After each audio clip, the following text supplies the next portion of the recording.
Welcome to the Phoenix Prosperity Podcast, where wealth meets legacy. Join your host, Tim Fergestad, as we explore the journeys of Phoenix's finest to success and beyond.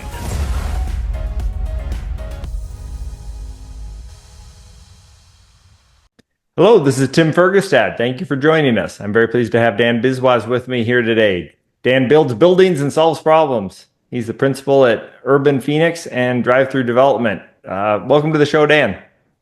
Thanks. Good to meet you, Tim. I'm happy to be here. Excellent. So why don't you give us a background, your origin story, right? How you got into what you're doing, and then we'll get into the business. Yeah, sounds good. I grew up in Baltimore most of my life, kind of migrated west to Colorado after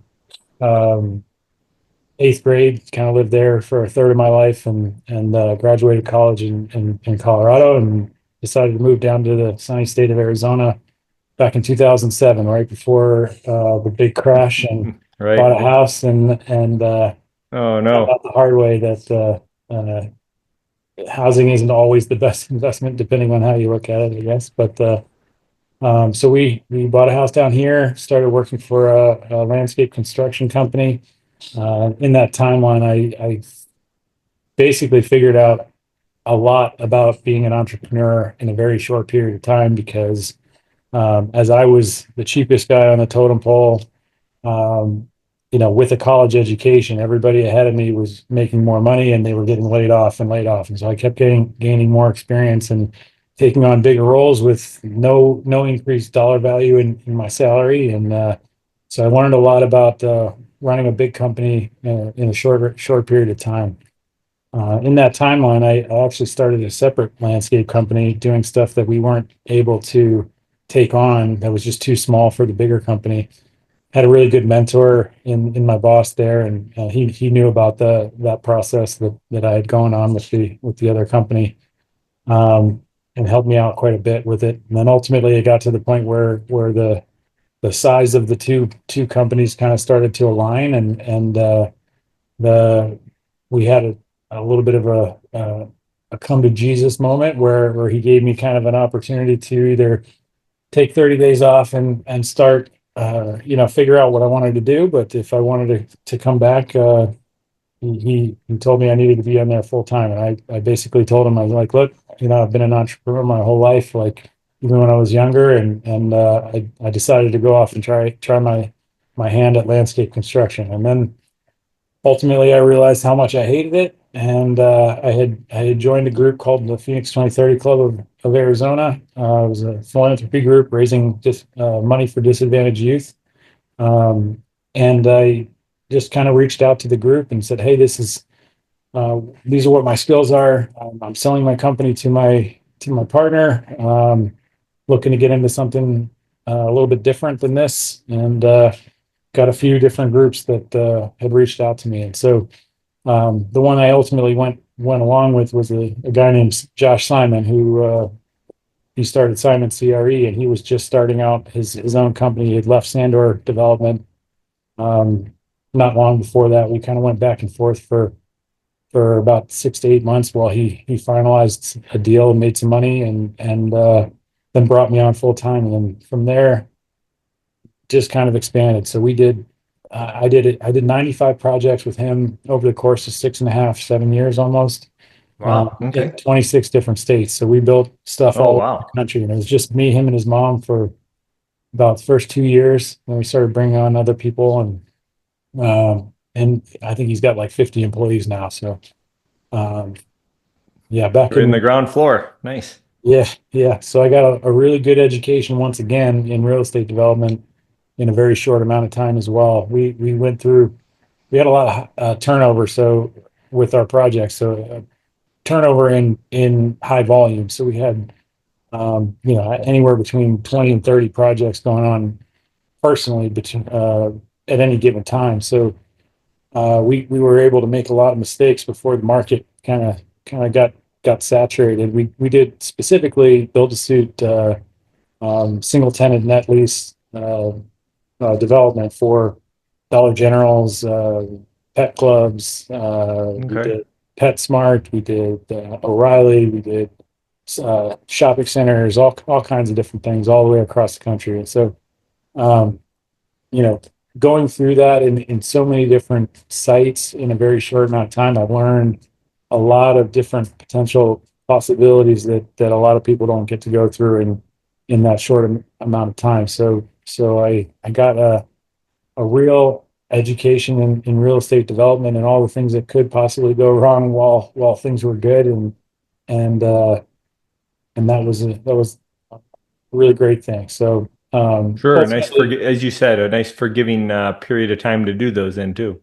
yeah, for sure. So I got to make a lot of mistakes in the time where you really couldn't mess it up financially. So that was a good thing. But ultimately, I was always kind of I've always been a design guy, so I've always wanted to do things where I had a little bit more control over um, what I was actually building. So I really like the multifamily space a little bit more, where I had control over the design and look at the buildings and what kind of product that we were delivering. So I left Simon back in into 2018, excuse me, and started my own company, Urban Phoenix, and I kind of started to take off right before COVID happened. We were in the process of building a 150 unit multifamily building right off of 18th Street and Indian School, down the street from where I live. And then COVID hit, and so we had lined up our family office investment group. They decided that they didn't know what was going on with COVID, and they didn't want to invest in the real estate market. We were, a small guy competing with some of the bigger groups like Alliance Residential and all these other groups that had done it a very specific way for a long time. And so we kind of decided to get really hyper focused on the build for rent space, and so Okay.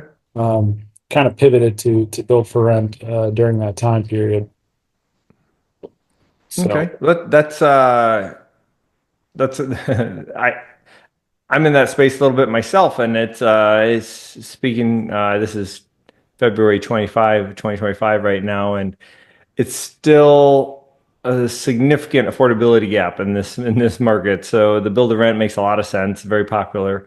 I think it's a great model. Let's take a step back to what you mentioned before. Can you talk to us a little bit more about the Phoenix 2030 Club and what you did there and what that's about for our listeners who may not know? yeah, so Phoenix 2030 Club is a really great organization that's been around since the 1932, I believe. Barry Goldwater Sr. was a founding member of the group. It's chartered all across I think actually the world, not just the U.S. They have multiple chapters throughout the world, and basically the shining light for the group is to raise money for disadvantaged youth that are local to the area. And so I had gone through some challenging times as a younger kid, being homeless for a year in high school, Oh, wow. when we were my family was trying to build a house, and ultimately ran into some bad financial decisions that made my family lose their life savings. And so ultimately, I had a lot of coaches, teachers, and people that helped me along in that process. And so I really, when I had left the landscape company, the girl that I had moved down to Arizona with and bought a house with, we were kind of in the transition process of breaking up at the time. And so I really didn't know what I wanted, like what I cared about in life. I felt like I had been doing everything for her, and so ultimately I kind of went within and tried to figure out what I cared about, and one of the things was trying to give back to kids that didn't have the opportunities that I may have had, and so Right. that was something that was important to me. So I reached out to a guy who was one of our clients at the landscape company, who was a home builder actually, and he was part of the group, and asked him how to get involved, and he brought me to a meeting, and first meeting, I started meeting a few people, and that was kind of that. A lot of great guys. There's a women's chapter as well called the Valley of the Sun, and just for a little bit more context, if you don't know anything about it, it's guys in their 20s and 30s that raise money for disadvantaged youth, and the same with the women's chapter. It's women in their 20s and 30s, and as soon as you turn 40, they kick you out. So yeah, never trust anybody 40 and over. Yeah, that's right. So but in that timeline, they've actually created like a life membership, and they had like a gold water status, which was basically create the ability for guys to stay in longer and be more of a part of the organization for longer periods of time. So I've been still kind of active in that. I haven't been as active as I used to be, but I mean, they do lots of great events. We do a suitcase party every year, which is actually coming up here in a few weeks over at the Scottsdale Air Park. Basically, the idea is you bring a suitcase to the airplane hangar, and theoretically, your ticket gets you a chance to win an all expense paid vacation, where you leave right from the party on a Friday for a weekend vacation to a destination location like Napa or Vegas or different locations like that. And so that one's really great. I think the last year they raised over $1 million that they've put back into the community. All the charity funds go directly to the Children in Need Foundation, which is our 5063 or 501. C3, yeah. Yeah. So I'm getting confused between 506C offering now and the charities for now I'm losing my mind here, but anyway, yeah. So the charitable arm, the 501c3, yeah, 501c3, I think. Anyway, right. Oh, anyway, so that's the. Okay, thank you for sharing that. Sounds like a great event. Before we continue on, how do people learn more about that? Do you know offhand a good way? Sure. They can go directly to the website. I think it's phoenix2030.com. Okay. I'll have to confirm that, as I didn't look it up prior to jumping on here, but I'm pretty sure that's it. There, if you type in suitcase party, you'll find it. It'll take you to that website as well. So. Okay, that's very cool. All right, so back to talking shop. So Yeah. I fell in love with real estate over 10 years ago, when I started to realize how bad my investments were, and I had to start pivoting and doing more things. And I've done quite a bit. I've done land wholesaling, fix and flip, and I haven't done short-term rentals. I've done long-term rentals and so forth. You had some family experience before you got into doing this. Was that what sort of led you to start there? No, not at all. Actually, I'd always wanted to be an architect growing up. That was kind of you're a maker, a creative type, though. Yeah. So that had always interested me, design and things, and so that's kind of how I got into construction, because it's interesting, like, and I don't mean to say this like I was some poor kid or whatever, but when you don't know that you can be the guy that builds a building or owns a building, right, it's hard to know like how to be that person, right? So I would look at buildings and I'd see these names of people on the wall, and I was like, wow, I would love to do that. And I thought the only way to do that was to be the architect to design it, right? And then ultimately, once I got into the development world, I realized that, hey, anybody can really do it. It's not some exclusive club. You just have to kind of know how the system works and how to get things done. So right, yeah, the limiting beliefs, they come from all sorts of weird places, but they stick with us pretty good. I didn't know that we could buy and own, office buildings or apartment buildings. I thought those were all big institutional owners. Yeah, and I mean, just on this journey from doing the retail development to multifamily and build for rent, and I've learned a ton about raising money for people, all the legal ins and outs of the different types of offerings and, what kind of, um, like things that you have to do in order to be SEC compliant and like all these other things that most people don't really know, but, are very important once you get into this world. So. Okay. Yes, yes. Can you speak a little bit to the challenges of building in the past few years, and what sort of projects you've been focusing on? For example, I have a buddy who I think it was in Tempe. He had finished an 11-plex, and it took him. Well, I don't know if he ever really got the panels. It took over 16 months for the panels he ordered to come in. Last I talked to him, and he had to go sort of mix and match some other things to get the electrical part done. That's what he's waiting for, before he could get his certificate of occupancy. Yeah, it's definitely been challenging, man. COVID was the beginning of it, but then, if you were able to pick yourself up pretty quickly and take advantage of what was going on in the market then, and you were able to make a lot of money really quickly, and then, if you were able to development is not fast by any means.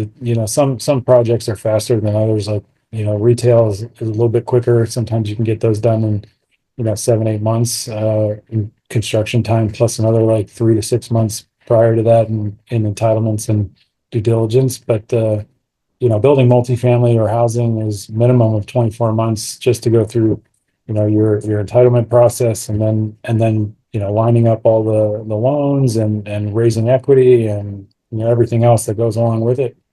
And so it's not easy to necessarily hit the timing correctly, right? So in this last year, we kind of had pivoted from the multifamily development that we were doing in COVID to the build for rent stuff. And I had a bunch of friends who were going through that process, and they were a little bit ahead of me, and they were able to build and then sell their build for rent communities in the timeline where they were able to capitalize on that timing. But unfortunately, we had purchased a project, well, not purchased, put it under contract in 2021. By the time we were through entitlements, it was about 9 months later, middle of 2022, and then that's when the interest rates just started skyrocketing, and people basically just put a hold on investments for not knowing what was going to happen moving forward. And so, right, during that time, it was really kind of going and talking to as many private equity guys as you could, and talking to anybody that had controlled capital in the past, and finding the same thing from every single one of them, that they want to do deals because they're deal junkies, but weren't able to actually deploy the capital in that moment. So the banks had changed their standards of lendings as well. So like, what terms that we were counting on prior to that interest rate shift just kind of evaporated. And so, we had some term sheets lined up, but our investors kind of walked away. And so it's been a challenge in that. Finally, I think things are turning around. Interest rates have come down, at least on the, but we had to make a pivot. So ultimately, this project that I've been working on has kind of gone from build for rent to a build for sale project, just based off of current market trends right now. So okay, interesting. So what's your ideal investment? What do you look for? Well, from a developer's perspective, if I had to choose, and if all things aside and everything was great, I love doing bigger projects, just because they're just about as hard as the smaller projects, but Right. significantly higher reward at the end. So we're working on some stuff up north in City North, 4.5 acres that may or may not go through its really early stages, but that could be a lot bigger project than some of the other ones that we've been working on. Yeah. I mean, ideally the best project is something that gets done really quickly, costs as little money as possible to build and able to lease up very quickly. So Okay. whether or not that's a thing that we can do right now is a very different story. Okay, interesting. Well, I mean, there's different aspects to that question too, right? I mean, some people are just financially for an investment, they're in growth phase, right? They want a big return or something. Whereas other people just want something like a perpetuity model or a legacy play on a property. They just hold it for the cash flow for retirement and so forth. They just want to keep refinancing a few of those, Yeah, oh, for for the sure. next few And decades. and don't get me wrong, I love uh, if I could go buy a bunch of multifamily, value add stuff, I would do that in a heartbeat. I think that's a great asset class long term, but um, being all in with development, I've kind of put all my eggs in that basket, and so all the excess cash flow that I have that goes directly to those types of projects, and while I kind of scale that up a little bit. So. Okay, okay. Um, as a creative type, what's your favorite aspect or part of the project? Well, as you kind of mentioned in the very beginning, I call myself a glorified problem solver or glorified project manager.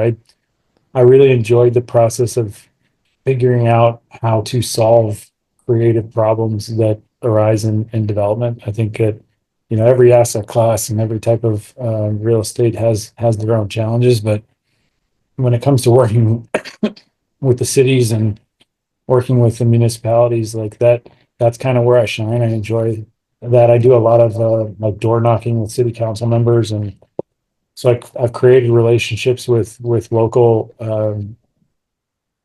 people who have control over different types of projects and stuff. And so that aspect of it is always pretty interesting to me. I don't like to be in the forefront, with my face in front of the public for the most part, but um, I enjoy that part of it. Okay. Where in the valley have you been working, and where do you prefer to work after having to get entitlements and permits with different cities? Yeah.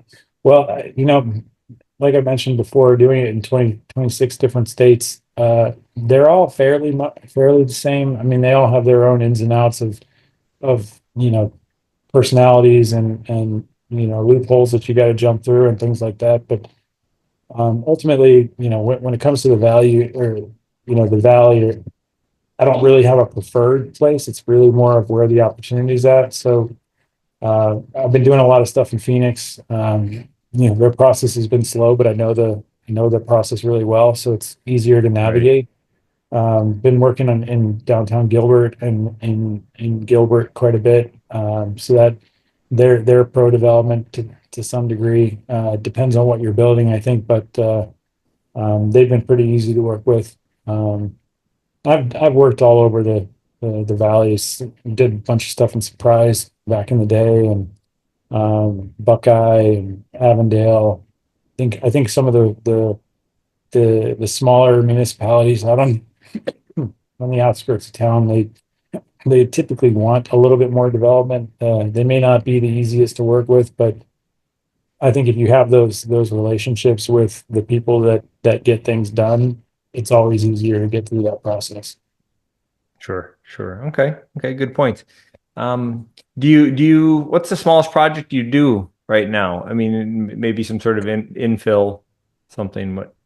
Yeah, so right now, I think you mentioned drive-through development versus urban Phoenix, and so Hmm. just to give you a little context on drive-through development, that was more of like utilizing the skills I had already had from the retail side of it and kind of going and doing some consulting work. And so that's evolved over time, and it's really kind of like the retail side of my company versus urban Phoenix, which is more of the multifamily or housing side. Okay. So we're doing a little bit of retail as well. Um, but primarily the smallest type project I think is really, as far as the housing goes, is the 21 units that I'm doing right now off of 7th Street and Bethany Home. We're doing a 21 units, townhomes, 3-story for sale. That's a $21 million construction project. Probably sell out the units for like 25 to 26 million. They're at the top end of the market. That's probably the smallest project I want to work on, other than some of these retail projects that I mentioned. But for the most part, even the retail projects are a little bit more ambitious. I'm trying to look at more creative stuff that is maybe more mixed use, where there is a retail component, but also a multifamily and or condo component as well to it. So Okay, when you say drive-through, these retails, are they like coffee drive-through, like literally yes and salad no. and goes seem really popular lately. Yeah. I mean, so those are it's you got guys like Josh Simon who are, they're really tied in with the tenants, and so they've got good relationships with the tenant rep brokers, and so they bring them those deals, and it's easy to do those single tenant build-to-suits. For me, I don't have as much of the network with those types of tenants. I mean, those are slam dunk home run deals where, for the most part, I think the margins are a little bit smaller than they used to be, but if you can get a triple net lease with a national credit tenant, it's pretty easy to put the rest of the pieces together. Okay. Especially if you've got a site already that the tenant wants to be at. But so yes, if those deals came across my desk, I'd probably do them. But the ones I'm looking at are more of um, I would compare them more to like creation equity type project, where, like, if you're familiar with them, they're private equity slash um, you know design build company that started out doing retail, but now kind of focuses on industrial and this kind of mixed use project that I'm looking at. So one project they're working on is like the Heritage Square in the north end of downtown Gilbert. What we're doing is similar to that, where they have multiple aspects of different types of real estate product, Okay. but Okay. mostly all development. So, Okay. Excellent. Excellent. So, anything super exciting over the next 12 months that you have coming up? well, we're about to start construction on this 21 townhome units. It's a long time coming, so I'm very Right. excited about That's that. exciting. But yeah, when Yeah, anticipation. yeah. So that's one exciting thing. I've got another townhome project that I'm working on in city of Tempe that we're getting through some of our submittal process with. Um, that is a pretty exciting project as well. I think that's 45 units. That's definitely a build for rent specific. So targeting a little bit lower end of the market, but should be a good one. And then you got a few others that on the retail side that are kind of the mixed use projects that I'm working on, and mentioned the one up at City North. That's still really early. But yep. Okay. Have you entertained doing any of these builder rents to do like co-living, considering like, Tempe student housing style? So excuse me. Yeah. It's been a while since I've done any kind of research on the co-living. I like that model.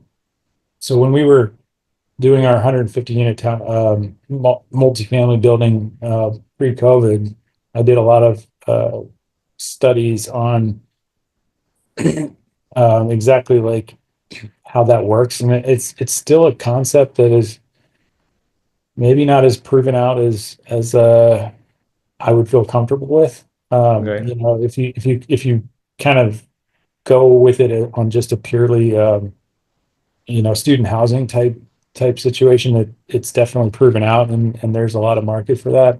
You can get a significantly higher rent per bed versus what you would typically get in a mid market to luxury market multifamily building. But it's not my forte. I don't know enough about it to really go that route yet, but it's definitely something I've been interested in for sure. Okay. Yeah, I've seen, I can't remember what it's called. There's a few different models of that where people kind of do an Airbnb version of that and get real small and dial it in. They can get some pretty good numbers. I just Yeah, kind of like short-term rentals. I'm always a little leery of something that can be legislated out of business locally, right? yeah, right, exactly. Yeah, that's also, I mean, there's a few other things that I've been really interested in too that are, for instance, like the modular building. It seems like it keeps coming back in waves. It's been around forever, since I think the 50s and 60s, and Right.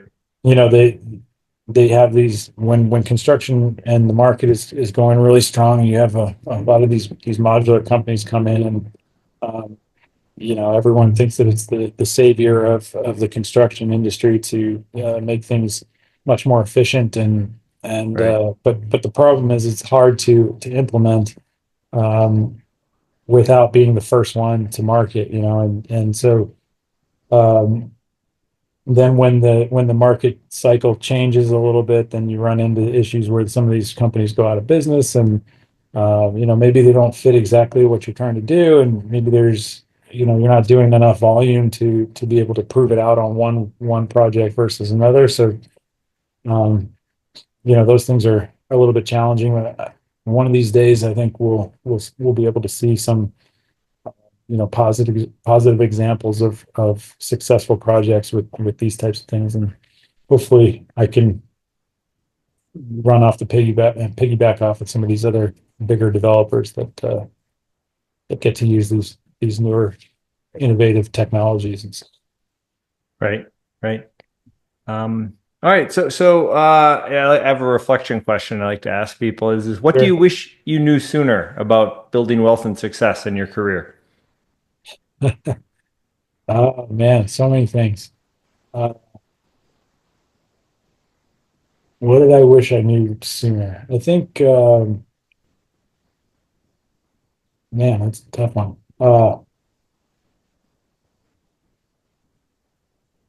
I think I wish I would have learned to start investing earlier, just in general. Compound interest is always the big one that everyone says, and I think when you're young, it doesn't make much sense, and then Right. as You're you going to get live older, forever. yeah, exactly. You start realizing how much money you gave up by going out on the weekends and doing those kinds of things that ultimately didn't serve you very well to begin with. So that's probably the big one. Okay. Okay. Okay. It's a good one. It's a good one. Thank you. Um, if people like to learn more about what you're doing, how can they connect with you and learn more? Yeah, LinkedIn. I'm not all. I wouldn't say I'm all over LinkedIn. I don't do a ton of posting or anything like that. I think I'm learning the benefits, especially through guys like you who have podcasts, and I see the value in being a little bit more front facing, and so I think I need to start posting a little bit more on LinkedIn. But Urban Phoenix is www.urbnphx.com. You can go there, check out what we're working on. There's some links to some of our investments. Um, they may change a little bit here in the soon and near future. We're looking at doing a little bit of a rebrand to kind of make it a little less specific to the Phoenix market. But yeah, Okay. anywhere online, you can find us on Facebook, on Instagram, different places there. So Excellent. All right. Well, I'm looking forward to learning more myself and connecting better with you. Maybe we can work together on some projects. yeah, it'd be great. Always looking for people to raise money. So if you can help me with that, I'll definitely take you up on it. Excellent. Excellent. Well, thank you everybody for listening and watching. Thank you very much, Dan Biswas, for joining me today. We very much appreciate you sharing your story and your insights into success and real estate here in Phoenix. Alrighty. Great to meet you, Tim. Appreciate the letting me on your podcast. Thank you. Inspired by our guests?